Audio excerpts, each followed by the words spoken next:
여러분, 혹시 오늘 아침에 무슨 옷 입을지 고민하셨나요? 아니면 점심 메뉴는요? 우리는 매일 수많은 선택을 하죠. 이런 선택지에 몇 가지 가능성이 있는지 세는 것, 이게 바로 경우의 수입니다. 오늘 이 분석에서는 일상적인 궁금증부터 복잡한 문제까지 해결해주는 강력한 계산 도구들을 함께 알아볼 겁니다. 핵심 원리들을 하나씩 파헤쳐보죠. 자, 오늘 우리가 함께 떠나볼 여정은 이렇습니다.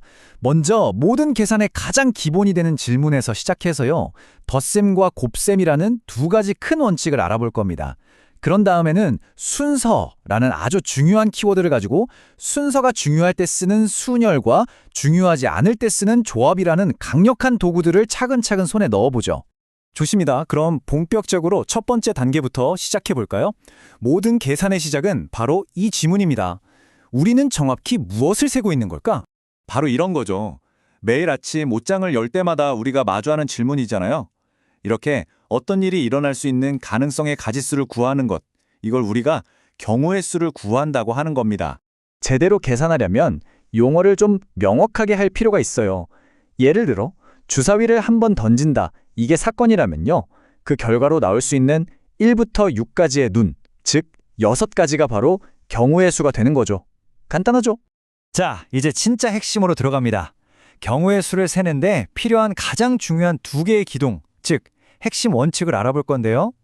과연 언제 더하고 언제 곱해야 할까요?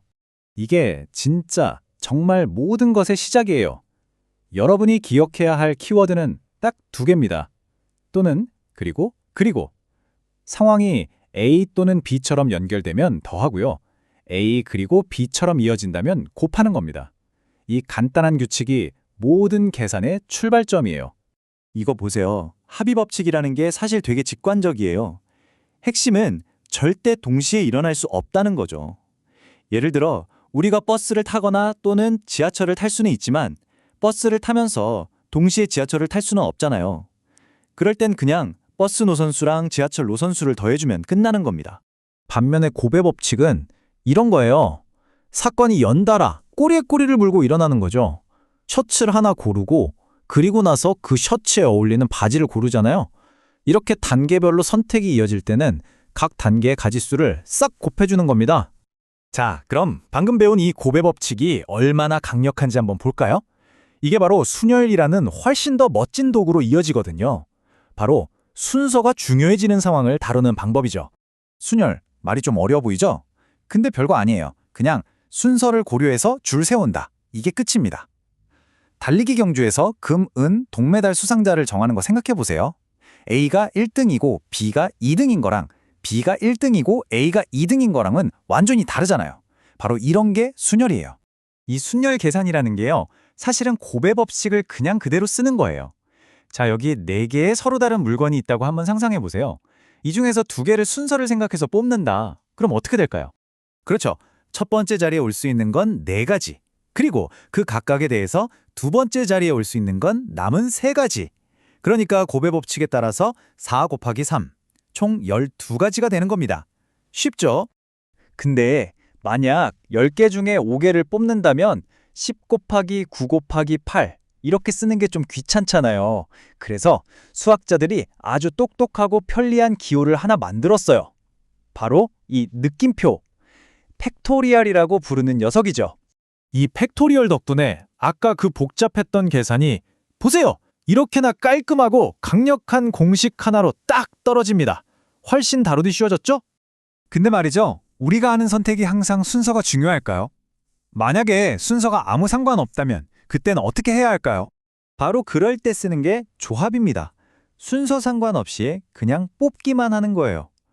예를 들어 2명짜리 위원회를 꾸린다고 생각해 보세요.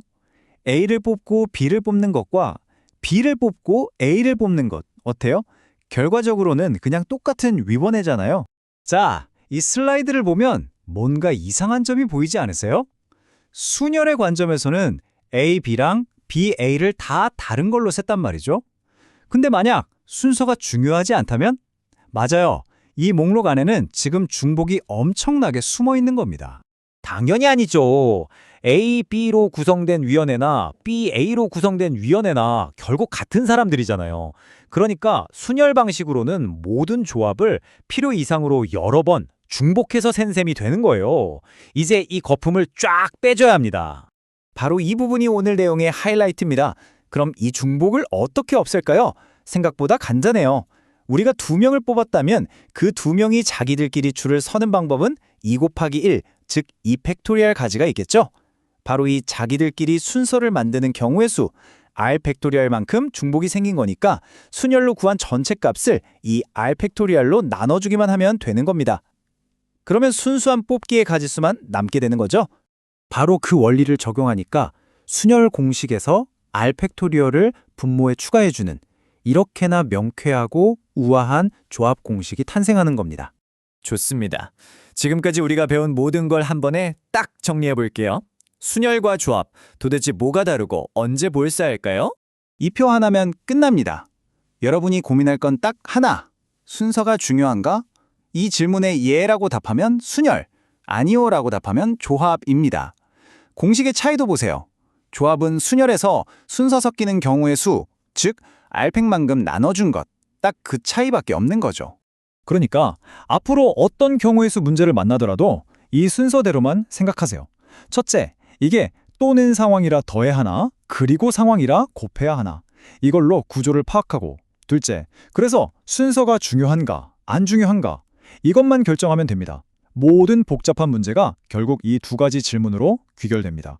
자, 이제 여러분 손에는 아주 강력한 도구들이 쥐어졌습니다. 카드 게임에서 내가 이길 확률부터 로또에 당첨될 가능성, 아니면 우리 팀이 짤 수 있는 프로젝트 팀의 가지수까지 세상의 수많은 가능성을 직접 계산해 볼 수 있게 된 거죠. 정말 무궁무진하지 않나요? 여러분이 가장 먼저 계산해 보고 싶은 것은 무엇인가요?